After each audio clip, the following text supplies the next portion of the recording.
Strawberry গাছের মাটি কিভাবে তৈরি করলাম আর কিভাবে গাছগুলো লাগালাম চলো দেখে নিই সেই টিউটোরিয়াল। আসসালামু আলাইকুম, আশা করি সবাই খুব ভালো আছো। আমি নিয়ে নিয়েছি গোবর সার, বালু প্লাস মাটি। তোমাদের এখানে বালি দোআঁশ মাটি থাকলে তোমরা বালু ব্যবহার করবে না। আমার এখানে এঁটেল মাটি, এখানে ছাই নিয়েছি আর নিয়েছি ধানের কুড়ো। ভালো করে মিক্স করে অবশ্যই এইভাবে চেলে নেবে যাতে মাটিটা এরকম ঝুরঝুরে হয় আর যেন ময়লা না থাকে। তারপর টবে নিয়ে নেবো শুকনো পাতা। এখন মাটি দিয়ে দেবো, কেচি দিয়ে গাছের কাগজটাকে কেটে নেবো। এখন মাটিটা সহই আমরা গাছটা লাগিয়ে নেব। আর মনে রাখবে এই জায়গাটা মাটিতে ঢেকে রাখবে না, এই জায়গা থেকে নতুন ব্রাঞ্চ বের হবে, এটা ঢেকে ফেলে গাছটা মরে যাবে। এটা হচ্ছে 2 দিন পরের ভিডিও। গাছের পাতাগুলো যেন মাটির সাথে না লেগে থাকে, এতে এখানে ফাঙ্গাস আক্রান্ত হবে।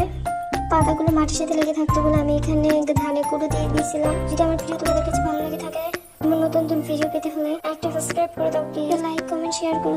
সবাই ভালো থাকো, আল্লাহ হাফেজ।